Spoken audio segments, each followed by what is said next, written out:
Vou botar uma canetinha aqui para poder apontar. O que eu estava falando? A gente vai falar sobre a introdução das algas, as cianobactérias, endossimbiose plastidial, microalgas, macroalgas, as briófitas e a terrestrialização das plantas. Então vou começar introduzindo as algas. Elas são organismos muito simples que fazem fotossíntese num conceito assim geral de algas. Mas se a gente for falar de algas eucariontes, perdão, a gente pode falar que elas são organismos fotossintetizantes com cloroplastos originados de eventos de endossimbiose, que eu vou explicar posteriormente o que são esses eventos de endossimbiose. Aqui eu vou considerar a cianobactéria como alga. Alguns autores não consideram, mas eu vou considerar para fins didáticos, para poder reunir todo mundo ali no mesmo grupo. Mas em geral, as algas são um grupamento polifilético, ou seja, aqui a gente tem uma árvore da vida e a gente vê vários representantes de algas assim dispersos na árvore da vida. Então a gente tem aqui as glaucófitas, as algas verdes, as algas vermelhas, num clado só, certo? Arqueplastida, que são as plantas sensulato, que é o sentido amplo de planta. Mas a gente também aqui tem nas linhagens de Stramenópolis, alveolata, que na alveolata a gente tem dinoflagelados, e na Stramenópolis a gente tem diatomáceas. Temos aqui também criptófitas, em outros ramos, aptófitas, que também são algas, mas estão dispersas nessa árvore da vida. Então a gente diz que é um grupamento polifilético. Por quê? Porque eles não têm uma origem única na árvore da vida. Além disso, as algas elas podem ser microscópicas ou macroscópicas. Alguns autores consideram que algas são só organismos eucariotos, mas aqui eu vou estar considerando as cianobactérias, que são procariotos também, como algas. Elas não possuem tecidos especializados, então são organismos muito simples e não produzem embrião. Então aqui falando um pouquinho de pigmentos vegetais, a gente vai ter como principais pigmentos as clorofilas, que vão ser esses pigmentos que vão atuar diretamente na fotossíntese. As ficobilinas, que são esses pigmentos azuis e vermelho, como a aloficocianina, a ficocianina e a ficoeritrina. Essas ficobilinas elas vão estar presentes nas algas vermelhas e nas cianobactérias. Carotenoides, que são esses pigmentos que são amarelados, marrons, enfim, que são também pigmentos acessórios. E qual a importância desses pigmentos acessórios? Aumentar a eficiência fotossintética e também ajudar a proteger as clorofilas e os fotossistemas. Porque o excesso de luz pode oxidar as clorofilas, desnaturar as clorofilas, o que impede que as algas e as plantas realizem fotossíntese. Então, como eu disse, a clorofila é o principal pigmento de todas as algas e plantas terrestres, e a presença ou não de certos pigmentos é relevante taxonomicamente. Então, a gente vai definir grupos de acordo com a presença ou não de certos pigmentos. Como eu já tinha dito anteriormente, elas são cosmopolitas, estão em todo o lugar do mundo, fazem parte da produção primária nas cadeias alimentares, participam dos ciclos biogeoquímicos, fazem associação com organismos marinhos. Então, como exemplo que eu dei anteriormente, os recifes de corais, que com o aumento da temperatura dos oceanos, elas acabam expulsando essas algas que são simbióticas, o que ocasiona no branqueamento dos corais. Na indústria, elas são usadas para a produção de agar, carragenanas, ficocolóides, que vão atuar como espessantes, além da produção de biodiesel. Então, começando aqui com as cianobactérias, que eu estou incluindo como algas para fins didáticos. Só beber água, só um instante.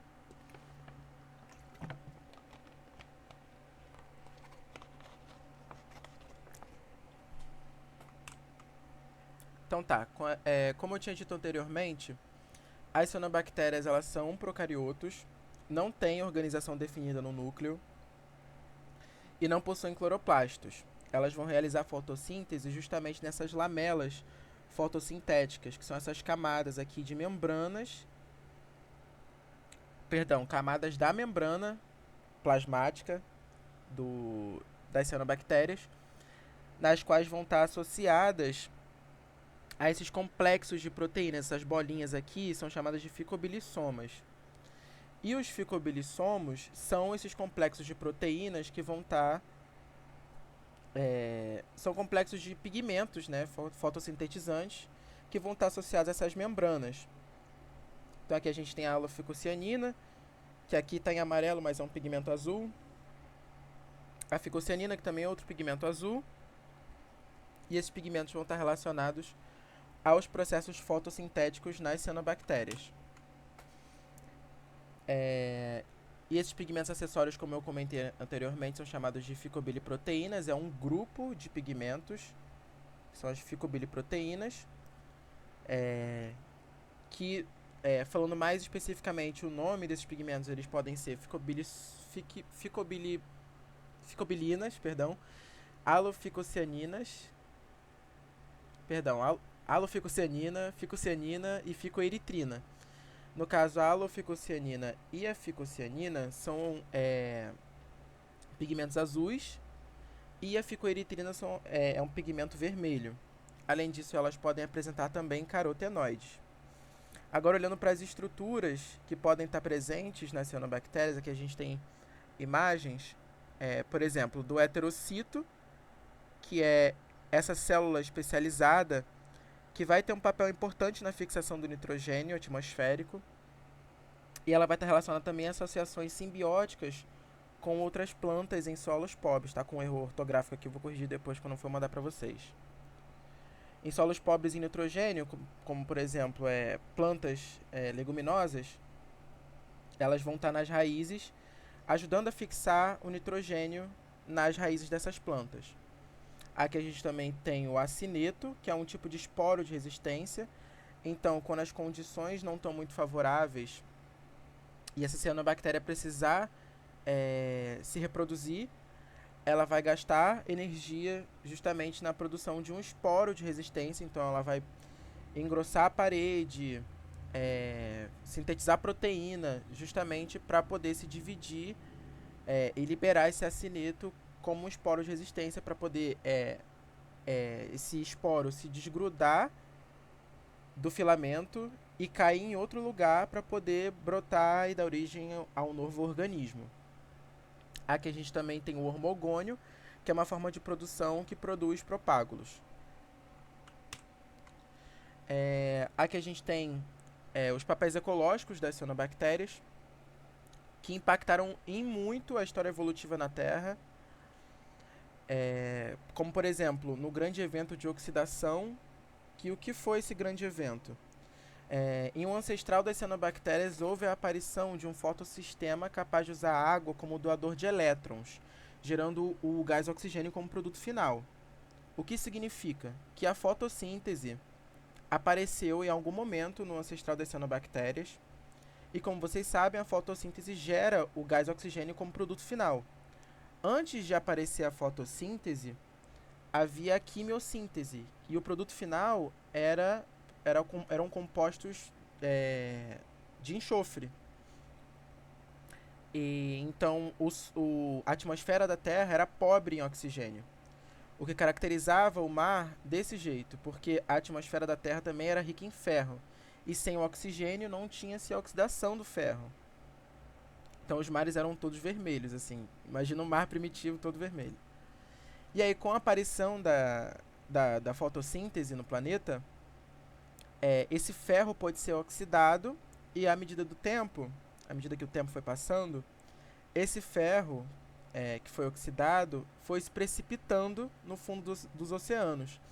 E aí isso forma estruturas que hoje a gente consegue ver, que são rochas sedimentares com um óxido de ferro. Por que isso é importante? Com o aparecimento da fotossíntese nesse ancestral das cianobactérias, houve um aumento de oxigênio, da concentração de oxigênio na atmosfera. Com esse aumento de oxigênio na atmosfera, a vida se tornou inviável para algumas formas de vida, como organismos anaeróbicos. Então isso levou à extinção em massa de organismos anaeróbicos. E isso impulsionou a evolução dos seres eucariontes. Além disso, com o aumento da concentração de oxigênio na atmosfera, se deu o início da formação da camada de ozônio, porque esse excesso de oxigênio fez com que as moléculas de gás, oxigênio, de O2, interagissem entre si. Então, aqui a gente tem uma fórmula aqui bem fuleira assim, do O2, que se junta com outras moléculas de O2, formando O3. E aí se deu o início da formação da camada de ozônio. E qual a importância da camada de ozônio? Que ela filtra justamente a radiação ultravioleta que vem do Sol. Então isso possibilitou também que os organismos começassem a sair da água. Porque a água, anteriormente, dos oceanos, servia como essa proteção contra os raios ultravioleta que eram dispersos na água. Com a formação da camada de ozônio, isso possibilitou com que esses organismos saíssem da água e evoluíssem de formas diferentes. Além disso, as cianobactérias deram origem aos cloroplastos dos seres eucariontes. Então, as cianobactérias elas têm um papel muito importante na evolução de todos os organismos da Terra. Então, aqui a gente tem as formas de reprodução. A divisão celular simples, tem o hormogônio, que eu comentei, e o acineto, que são esses esporos de resistência.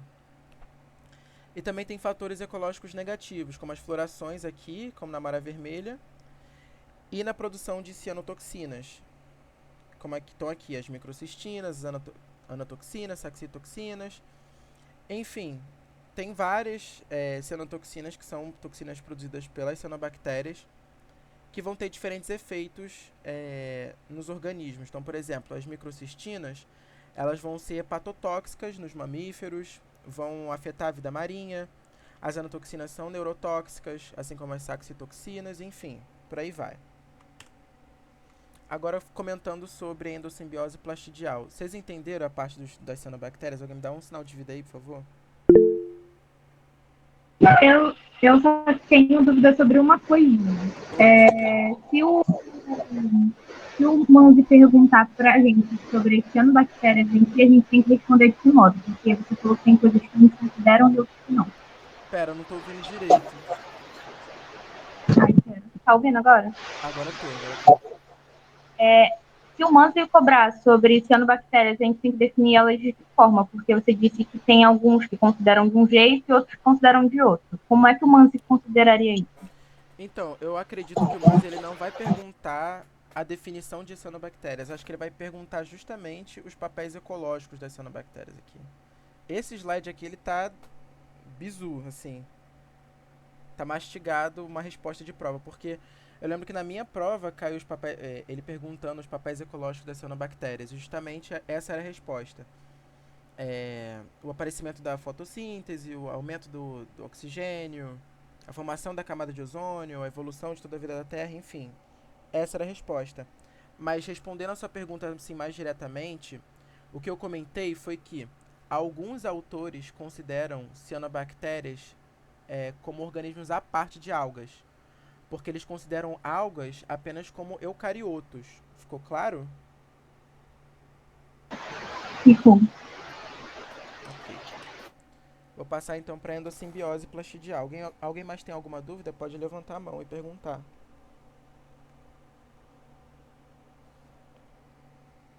Ok, vou seguir. O Manzi explicou para vocês o que é endossimbiose plastidial, certo? Então a gente vai retomar aqui, explicando assim mais ou menos o que foi, rapidamente.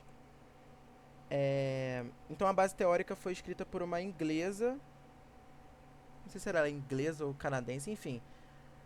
Foi escrito pela Lynn Margulis, que tenta explicar ali a origem de organelas nos eucariontes. Então essa explicação que ela deu, que é levada em consideração hoje em dia como a mais aceita, foi que um eucarionte heterotrófico teria englobado por fagocitose um procarionte fotossintetizante, dando origem, assim, ao cloroplasto. Então aqui a gente tem um esquema aqui de uma cianobactéria que está sendo aqui englobada por um eucarionte heterotrófico. E aí, após ela ser englobada, ela fica aqui no interior do hospedeiro e ela vai perdendo genes, além de transferir lateralmente esses genes para o núcleo do hospedeiro. E aí, à medida em que a evolução vai correndo, tem essa evolução de um sistema de importação de proteínas e a cianobactéria fica integrada geneticamente como uma organela dentro da célula eucarionte, dando origem a uma alga. Então, quais são as evidências disso? Primeiro, o DNA do cloroplasto é circular, semelhante ao de bactérias. Aqui também tem uma imagenzinha mostrando o DNA circular da cianobactéria. Então, o DNA do cloroplasto ele é circular, assim como o de bactérias. Existem relações entre o genoma de plastídeos e o de cianobactérias, então a gente vai ter ali genes que são idênticos.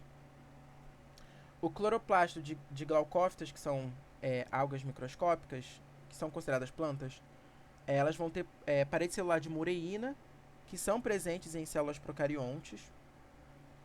Além disso, a capacidade dos plastos de se autorreplicar é uma característica que implica que ela já foi uma célula independente em algum momento na evolução. Além disso, o número de membrana dos plastos ajuda a entender como que houve esse englobamento da cianobactéria pelo eucarionte. Então aqui a gente vê que o cloroplasto ele vai ter uma membrana externa e uma membrana interna. O que isso implica? Que na hora que o eucarionte foi englobar a cianobactéria não perdeu essa dupla membrana. E essa dupla membrana ficou no cloroplasto ao longo da evolução.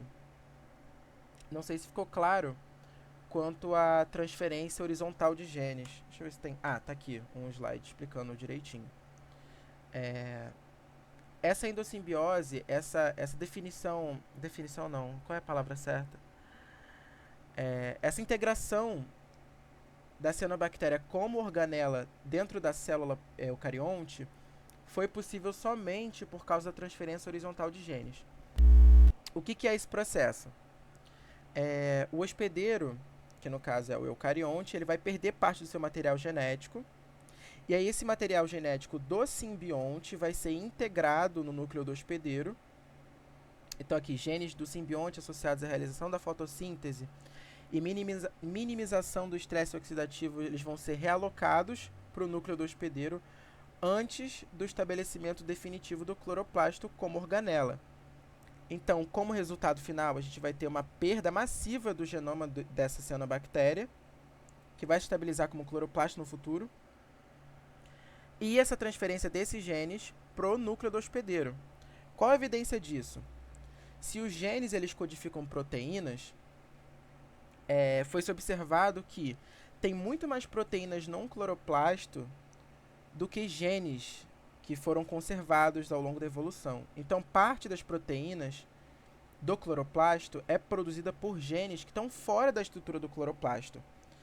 Então, isso implica que esses genes que faziam parte da produção de proteínas foram passados para o núcleo do hospedeiro. E uma coisa importante é que esses processos de endossimbiose provavelmente não ocorreram num momento único, mas aconteceram em etapas. Então, os cloroplastos eles surgiram de interações simbióticas entre diferentes indivíduos. Então, um englobou o outro, e aí foi integrando geneticamente, aí se reproduziu e foi integrando geneticamente até que o cloroplasto se estabelecesse como uma organela definitiva. Ficou claro?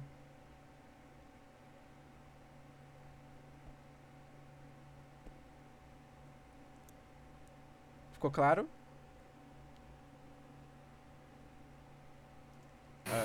Ficou. Obrigado. Então, o que os processos de endossimbiose implicam na taxonomia das algas?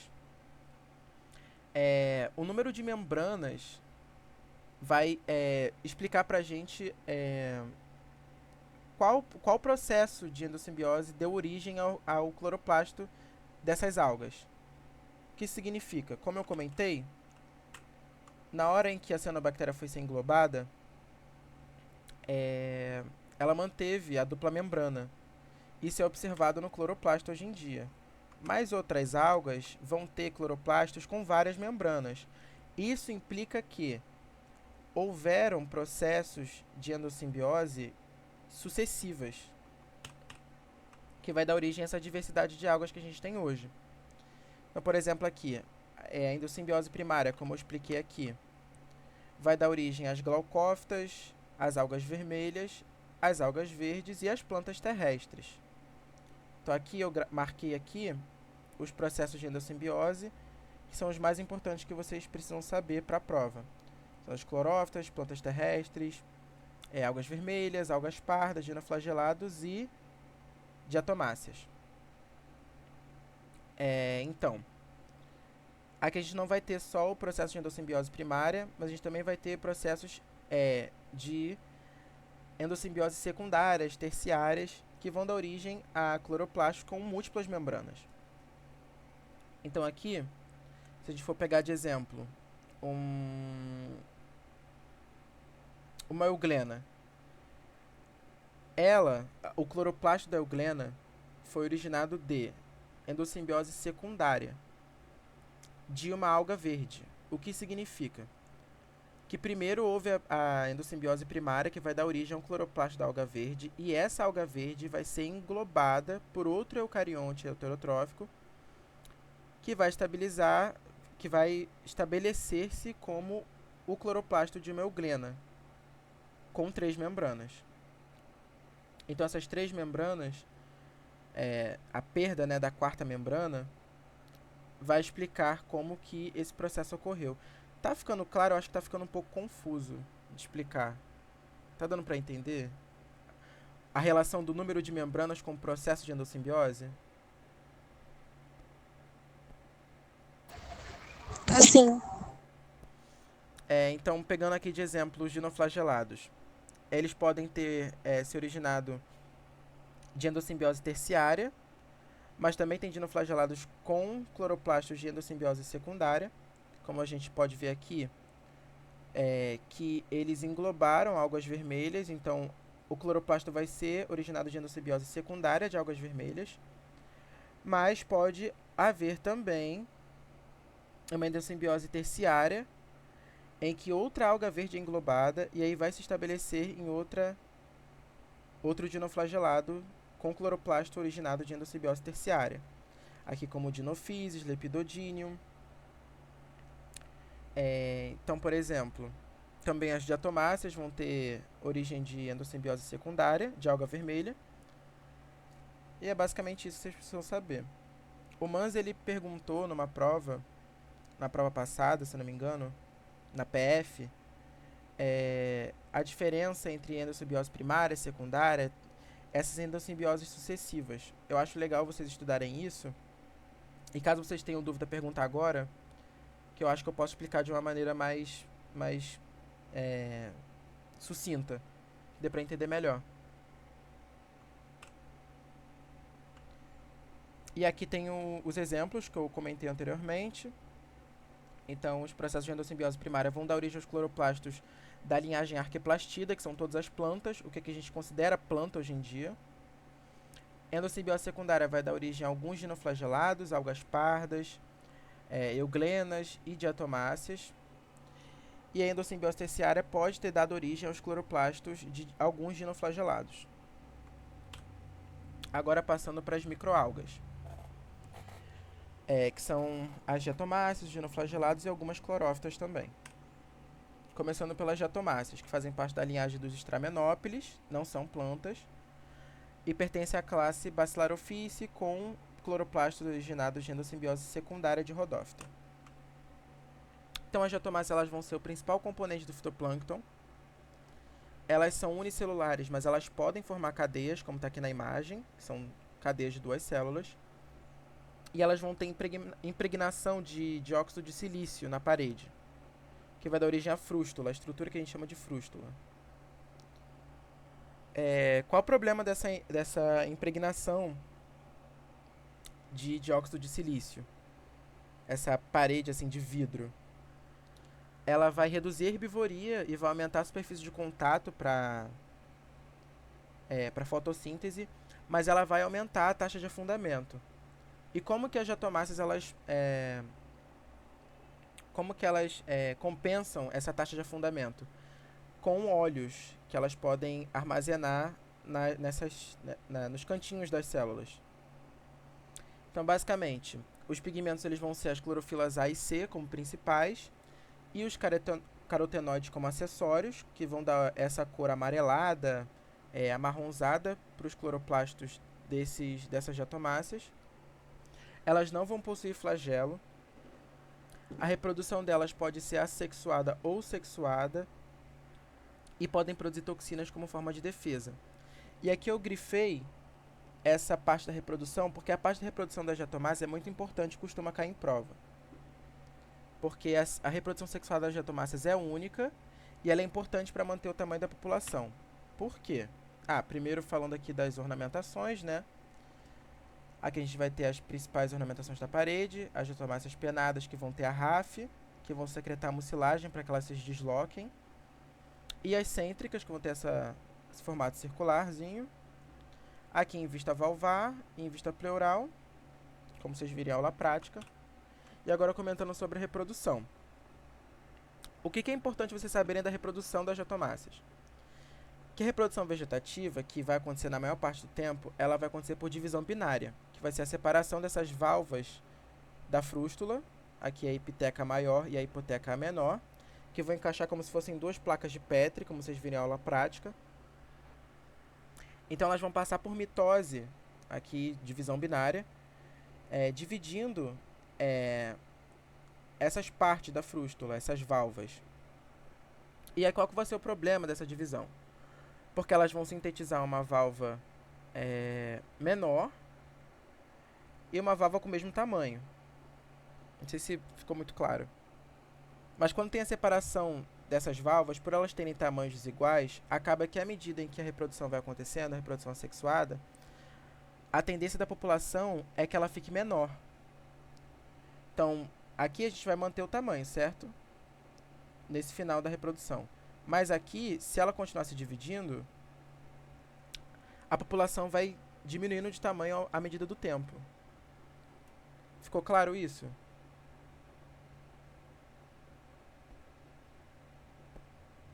Alguém tem alguma dúvida quanto à reprodução assexuada das diatomáceas?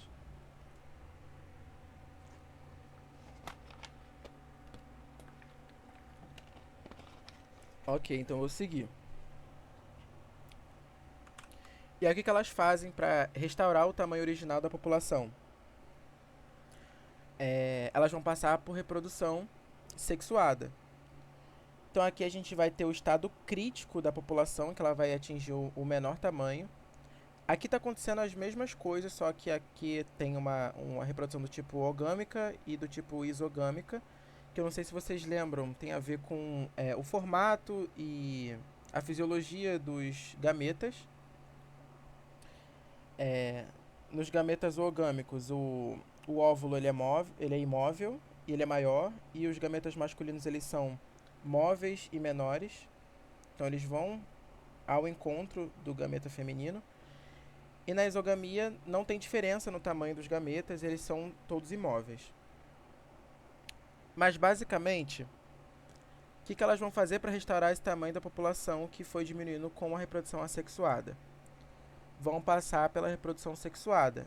Então elas vão ter a troca de gametas, vai haver fertilização, e com o tempo vai se formando uma estrutura que a gente chama de auxósporo. Qual a importância desse auxósporo? Aqui tem uma imagem do auxósporo, né? Quando ocorre a fecundação, esse auxósporo ele vai se dividindo, passando por um processo de crescimento e divisão celular que vai restaurar o tamanho da população original. Então aqui a gente tem os auxósporos aumentando, até que eles atinjam o tamanho máximo da população, e aí vai voltar para a reprodução assexuada. Vai ter essa divisão, o tamanho da população vai diminuir, vai atingir estado crítico, e aí eles vão precisar fazer essa reprodução assexuada. Perdão, reprodução sexuada. Ficou claro?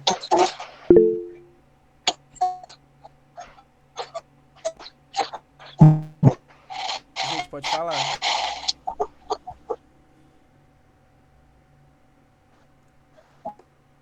Alguém mandou alguma coisa no chat? Peraí.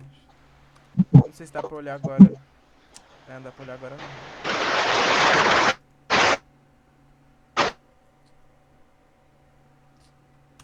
Tá, eu vou passar. Alguém tá com o microfone aberto, vocês querem falar alguma coisa?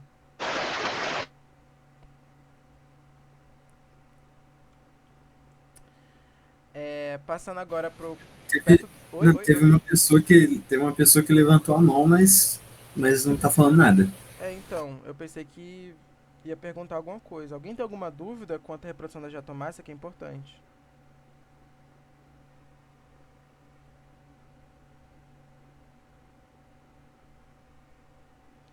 Então, vou passar para os dinoflagelados. Eles são da linhagem alveolata,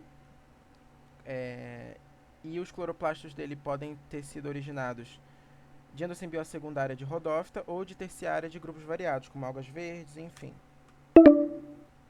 Ih, tá acabando o tempo da transmissão.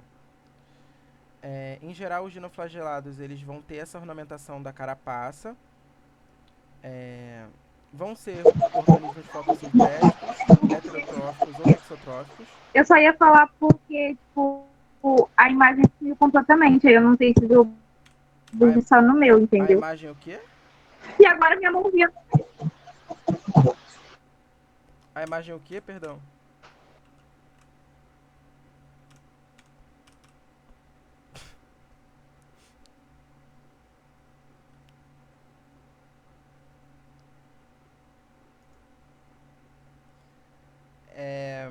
Eu posso falar dos dinoflagelados? Eu não sei se tem alguém tem alguma dúvida ainda. Não entendi muito bem.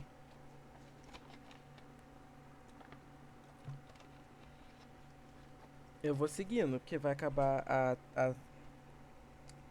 a sessão daqui a pouco. Vou ter que abrir outro link. Os dinoflagelados eles são fotossintéticos, heterotróficos ou mixotróficos. São sempre unicelulares. Os pigmentos principais são as clorofilas A e C. E também tem um tipo de xantofila, que é um tipo de carotenoide único dos dinoflagelados, são as peridininas. Então, os dinoflagelados eles vão ter sempre essa carinha assim. Oi, pode falar.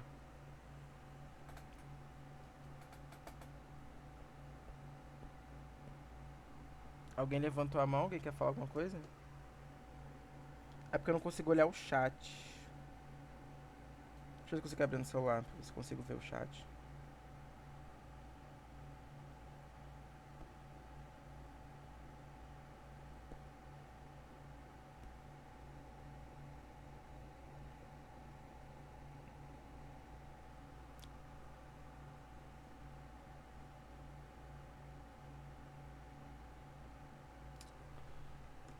Tá, eu vou seguir. Eles vão ter sempre essa carinha assim, com a epiteca e com a hipoteca, que são essas placas de celulose que vão ter nos dinoflagelados.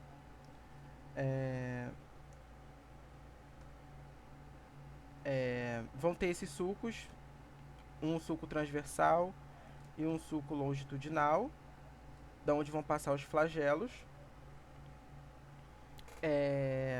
Vai ter simbiose com corais, como eu tinha comentado anteriormente, como as zooxantelas, que são dinoflagelados. Vão ser responsáveis pela floração de marés vermelhas. Tem características bioluminescentes que podem ser usadas para defesa ou atração de presas. No caso de dinoflagelados heterotróficos ou mixotróficos. Agora falando um pouquinho dessa carapaça, a gente vai ter a anfiesma, que é uma cobertura celular de vesículas que é presente nos membros da linhagem alveolata. A teca, que são essas placas de celulose que vão ter importância taxonômica. O sulco transversal, por onde vai passar o cingulum, que é responsável pelo movimento rotacional dos dinoflagelados. E o sulco longitudinal, por onde vai passar os sulcos, que vai dar origem ao movimento de propulsão dos dinoflagelados. Basicamente é isso. Quanto à reprodução, eu acho que isso aqui não é nem importante, mas é bom vocês saberem que eles passam por reprodução assexuada por divisão binária e reprodução sexuada comum com possibilidade de encistamento aqui, mas basicamente é a mesma coisa. É importante que vocês saibam que o ciclo é aplôntico, então todos os indivíduos adultos eles vão ser haploides, com uma cópia só de cromossomos. Agora passando para as macroalgas. Aqui eu montei um quadrinho com as principais características aqui gerais das macroalgas, porque cai uma questão assim parecida geralmente na PF e na P1, que pede os pigmentos principais, acessórios, produtos de reserva, parede celular, tilacode, membrana, enfim. O que eu tinha comentado aqui de membrana com vocês da endossimbiose, que eu vou explicar posteriormente. Enfim, a gente vai ver isso tudo com detalhe.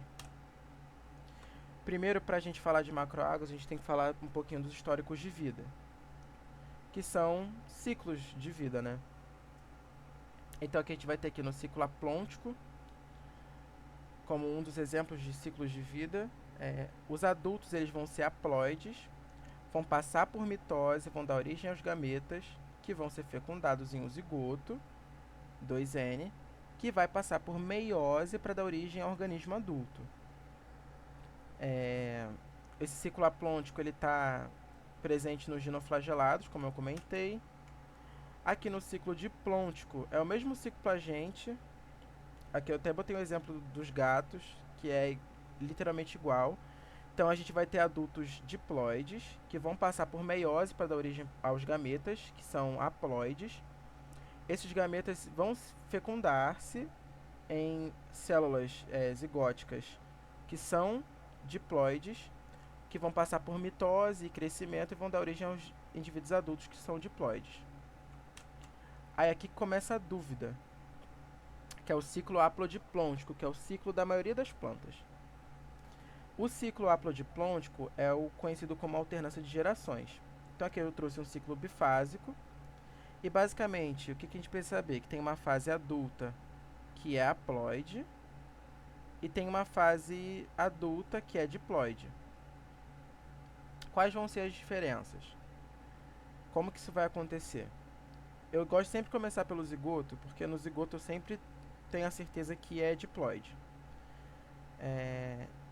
Então o zigoto, que é diploide, ele vai se dividir por mitoses num esporófito, que é um indivíduo diploide também.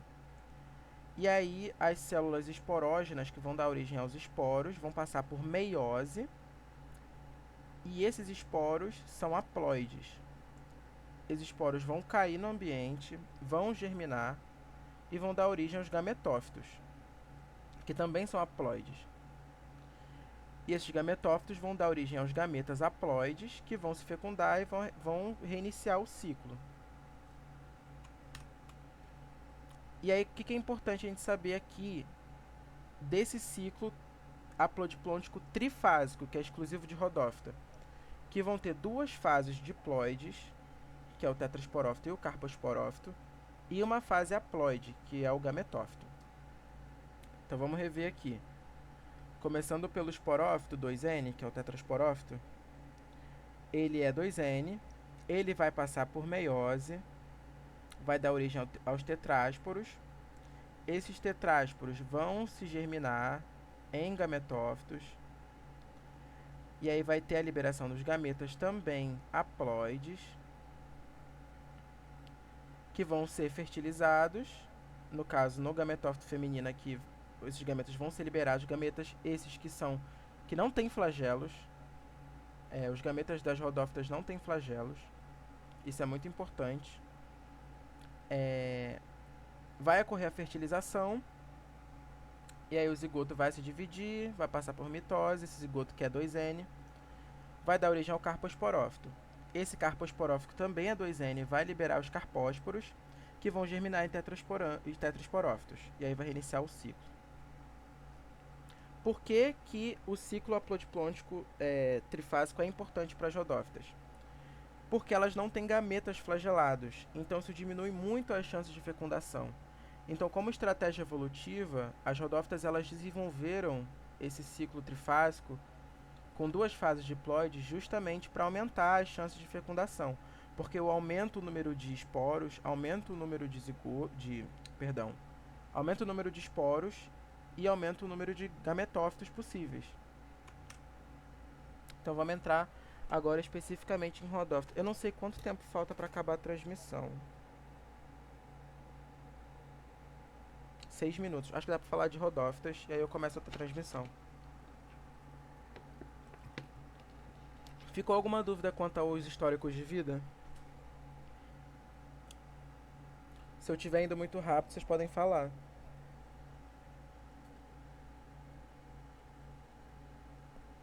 Não, tá tranquilo. Ok, então vou passar para rodófita. As rodófitas, como eu comentei anteriormente, elas vão ter os cloroplastos originados de endossimbiose primária. Como que eu sei disso? O cloroplasto com 2 membranas, como eu tinha comentado anteriormente. A clorofila A é o principal pigmento das rodófitas e ela vai reter algumas condições das cianobactérias, como a ausência total de flagelos, os tilacóides não agregados e as ficobiliproteínas. As ficobiliproteínas, como eu tinha comentado anteriormente, são esses pigmentos das cianobactérias que podem ser azuis ou vermelhos, que vão estar associados ao ficobilissomo, nos tilacoides. Então, nos tilacoides dos cloroplastos das rodófitas vão estar associados tanto a clorofila A quanto essas ficobiliproteínas. O principal produto de reserva vai estar fora dos cloroplastos e vai ser conhecido como amido das florídeas, que é parecido com a amilopectina das angiospermas. Mas não é amido, propriamente dito. É como se fosse um amido, só que ele é menor e ele não é reservado dentro dos cloroplastos, ele é reservado fora dos cloroplastos. E uma coisa importante das rodófitas é essa ausência total de flagelos, que é compensada pelo ciclo aplodiplôntico trifásico, como eu comentei. E além disso, elas vão ter tipos de comunicações intercelulares que foram importantes para o surgimento de multicelularidade no grupo. Porque existem rodófitas que são unicelulares, né? E essas conexões celulares, conhecidas como pit connections, pit plugs, ou conexões celulares mesmo, elas são exclusivas de rodófita, então são um caráter taxonômico também. Então vão ser proteínas aqui que vão ajudar na comunicação intercelular das rodófitas, que é exclusivo só desse grupo. Então aqui, para contextualizar, a parede celular delas é composta por microfibrilas de celulose, e na camada externa de mucilagem vão ter esses produtos que vão ser usados pela indústria, como agaranas e carragenanas, dependendo do grupo.